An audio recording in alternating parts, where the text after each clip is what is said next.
भारत सरकार द्वारा आत्मनिर्भर भारत योजना केते दूर वास्तविक योजना चाइना उपरे निर्भरशीलता को नहीं आपण कौन कहिबे? आत्मनिर्भर योजनार गोटे सब बड़ डायमेंशन होची आमर मेड इन इंडिया प्रोडक्ट। तेणु मेड इन इंडिया प्रोडक्ट माने नुहे जे ओनली इंडियन कंपनी माने तैयारी करते product. Made in India product माने any product that is being made in India. तेणु आमे वर्तमान या कहया चाहूँगी जे आत्मनिर्भर भारत पछरे आमर मेजर टार्गेट अच्छी से टार्गेट या है जे आमर इनपुट डिपेंडेंसी आमे कमेबा। तेणु आम इनपुट डिपेंडेंसी कमेबा अर्थ या जे आमे भारत में बहुत गुड़ा जिनस प्रोड्यूस करवा। तेणु आम जदि इनपुट अधिक अधिक करें आमर इनपुट बिल बढ़ी बढ़ी चली। तेणु इनपुट बिल आम केमती पेमेंट करूँ डेफिनेटली विदेशी मुद्रा आउ यूएस डॉलर रे। तेणु आमर जो hard earned foreign exchange reserve अच्छी सेटा आमर इनपुट बिल रे चल जाउछि। तेणु आत्मनिर्भर भारत या है जे आमे भारत रे जो जिनस प्रोडक्शन होची ता माने इंडिया रे मैन्युफैक्चरिंग हबो। आमर आगरु मेक इन इंडिया कॉन्सेप्ट अच्छी आमर इंडिया रे जो मैन्युफैक्चरिंग सेक्टर जो कंट्रीब्यूशन अच्छी ताको बढ़िया को चाहूँगी एवं सही कॉन्टेक्स्ट रे एटा देखा पड़ो जे आमे आमर इनपुट बिल कमेबा। तार अर्थ यह है जे आमे इंडियन मार्केट रे जिनस प्रोडक्शन करवा। तेणु कौन फॉरेन कंपनी जदि आउ कोडी प्रोड्यूस करुची आउ इंडिया रे बिकुची ताटू गोटे बेटर प्रोस्पेक्ट है जे सी आसी इंडिया रे प्रोडक्शन करिवो है कि।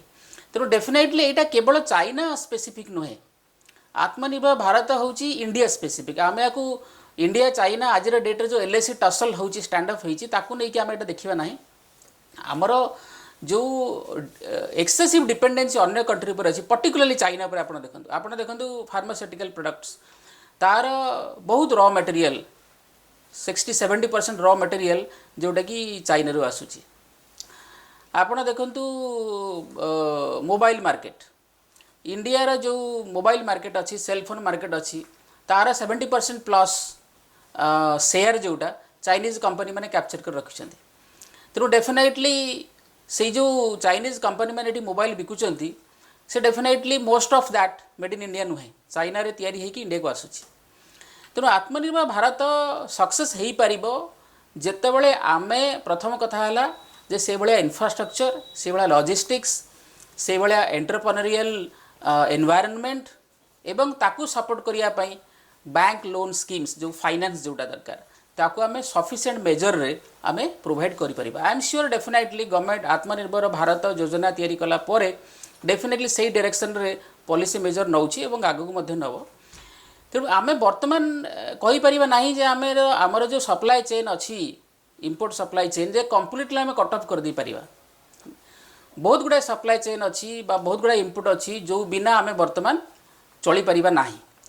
किंतु ता सहित आमको एक मत देखार अच्छी लॉन्ग टर्म रे भारत को आमे इकोनॉमिकली गोटे स्ट्रॉन्ग पावर करने हेले आमर इंपोर्ट बिल कमिया को पड़ो आमर एक्सपोर्ट बढ़िया को पड़ो एवं तापाई आमको मैन्युफैक्चरिंग सेगमेंट रे बहुत गुड़ाए ग्रोथ वर्तमान करने को पड़ो। सही कॉन्टेक्स्ट रे आमे आत्मनिर्भर भारत को देखिबा।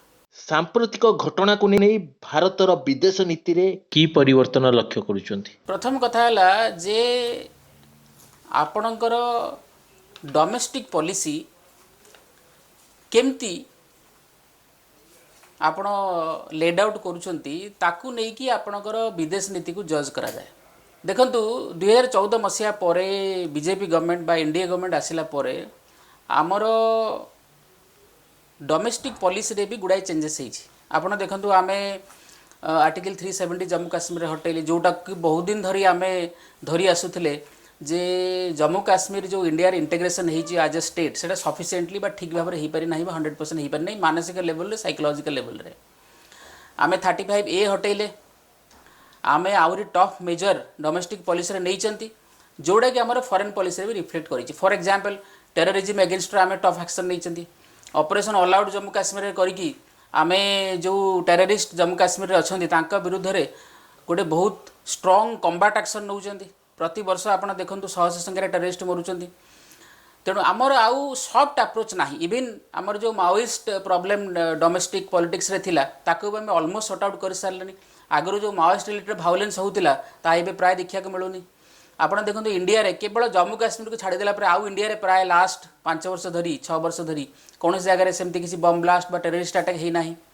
तेणु से कंटेक्स्ट आप जो देखिए यहीटा रिफ्लेक्ट कर फॉरेन पॉलिसी रे आम सर्जिकल स्ट्राइक कले आम बालाकोट एयर स्ट्राइक कले एबे चाइना कंटेक्स्ट आम देखुं आम बहुत टफ स्टाण्ड नहीं एमती ना जे चाइना कैन बुली आस। तेणु यहाँ गोटे मस्कुलर डायमेंशन आमर इंडिया फॉरेन पॉलिसी विदेश नीति रे ये जो मैस्कुलिनिटी आम बर्तमान डेमोन्स्ट्रेट करुँच आमको भारत को गोटे वर्ल्ड पावर हबारे जो अन्य शक्ति अच्छे से भारत को केमती जज करेंगे ता सहित तार लिंकेज अच्छी। धरतु आम चाइना क्राइसिस रे ये जो एलओसी स्टैंडअप एलएसी स्टैंडअप होती आम केते स्ट्रांगली केते कॉन्फिडेंटली आउ केते मैनिपुलेट करी डिप्लोमेटिक लेवल रे डिफेंस प्रिपेयर्डनेस लेवल रे कौन कौन आम करूँ सारा वर्ल्ड जज करुँची एवं एटा ता सहित लिंक होगी जीव जे भारत सतरे गोटे बिग पावर होगी एमर्ज करुँची जो इंडिया बर्तमान तार फॉरेन पॉलिसी रे जो चेंजेस आणुची ताकू नेकी सेही कॉन्टेक्स्ट को देखा जीवो जे भारत विश्व स्तर रे गोटे केडे बड़ शक्ति को उभाउची। डेफिनेटली आम G20 मेंबर हेले आम G7 एक्सपांड होगी G10 बा G11 मेंबर होगा जाऊँ जोटा अमेरिका प्रपोजल के देछि। तेणु इंडिया बर्तमान ऑलमोस्ट मोस्ट पॉपुलर स्टेट होगा जाऊँगी आमर PPP टर्म्स रे आमर GDP almost 11 to 12 trillion dollar. तेणु वर्ल्ड आमको सीरियसली नौची but at the same time आमको मध्य आमर जो नेशनल इमेज अच्छी ताकू भी आमको सीरियसली नबाक पड़ो। एवं बर्तमान कंटेक्स्ट आप देखु जो चाइना जो ट्रबल क्रिएट कर एलएसी रे इंडिया जो एक्शन नौ टफ एक्शन नौ से आम चाइना को आइसोलेट करिवारे मध्य सहायक हो। आप देखु यही कंटेक्स्ट रे इंडिया द्वारा यह प्रूव है वर्ल्ड स्टेज रे जे China is overtly becoming an irresponsible power. आपड़ जदि सेकेंड वर्ल्ड वार पूर्वर समय कथा चिंता करेंगे जर्मनी रे नाजी पार्टी आउ आजिर चाइनीज कम्युनिस्ट पार्टी भितर किसी डिफरेंस ना से समय हिटलर आउ आजिर जी जिनपिंग भितर विशेष डिफरेंस ना। इनफैक्ट एबे सी जिनपिंग को बहुत लोग जिटलर बोली कहते हिटलर सहित कंपैरिजन करके। तेणु सेतेबेले जर्मनी जमती गोटे इंपेरियलिस्टिक एम्बिशन थिला टेरिटोरी एक्सपैंड करवा युद्ध करी आज डेट्रे चाइनीज कम्युनिस्ट पार्टी से करुँच। तेणु ये जो इंडिया चाइना जो बायलेटरल रिलेशनशिप अच्छी ये bilateral relationship has to be equal एवं एथिरे गिव एंड टेक रहिबो। एट द सेम टाइम चाइनार बिहेवियर को देखिकी आमको टिट फॉर टाट करिया पड़ो जोटा कि आम एबे करूछंती। तेणु लॉन्ग टर्म रे आम जो देखा जदि भारत आउ चाइना सक्सेसफुली ये जो क्राइसिस को अवॉइड करि पारिले युद्ध को न गले ताले डेफिनेटली पूरा world community it will be a good blessing. किंतु जदि at the same time China India उपरे युद्ध इम्पोज करुछि बा सेमता किसी लक्षण देखा जाउछि इंडिया भी sufficiently prepared to give a befitting reply to China. तेणु ये जो परिवर्तन विदेश नीति रे होउछि ये परिवर्तन डेफिनेटली स्वागत योग्य एवं ए परिवर्तन को सारा विश्ववासी मध्य रेकग्नाइज करुछंती एवं आगक मध्य करिवे। या द्वारा भारतर स्टैच्यूर वर्ल्ड स्टेज रे आहुरी भल भाव बढ़िबो। आपण देखंतु एलएसी रो आम पट साइड रे आम गुड़ा इन्फ्रास्ट्रक्चर एबे कलेनी आप डीबीओ रोड कथा कहतु आउ जते एसोसिएटेड लॉजिस्टिक्स एंड इन्फ्रास्ट्रक्चर अच्छे आम डेभलप कर जोटा कि आम आगु करूँ इवन यूपीए गवर्नमेंट समय आम शुणी से समय defence minister AK Antony parliament रे कहिसंती जे आम इन्फ्रास्ट्रक्चर तैयारी कले चाइना इरिटेट फील करिवो चाइना एजिटेटेड फील करिवो तेणु न करिवाटा ठीक। तेणु से प्रकार foreign policy docile submissive foreign policy आउ एबे नाही एवं आम डेफिनेटली मोर एसेटिव जो इंडिया रो जो ग्रोइंग एम्बिशंस वर्ल्ड स्टेज रे अच्छी ताकू मैच कला भलिया इंडिया रो डिफेन्स आउ फॉरेन पॉलिसी वर्तमान प्रेजेंट गवर्नमेंट रे तैयारी होउची जोटा कि डेफिनेटली इंडिया रो जो दावा अच्छी जो क्लेम अच्छी जे आमे मध्य गोटे बिग पावर एमर्ज करूछु ताको सेटा सपोर्ट करूची। तेणु जो इंडिया रो बिग पावर एम्बिशन अच्छी एटा गोटे लेजिटमेट एम्बिशन एवं से लेजिटमेट एम्बिशन को सपोर्ट करिया पई हमर foreign policy definitely accordingly anchoring कराउछि। शस्य क्षेत्र युद्ध क्षेत्र जाए भारतर दक्षता को नहीं डॉक्टर साहू अनेक सूचना आज प्रदान कले। NNS ओडिया तरफ से आपको अनेक अनेक धन्यवाद।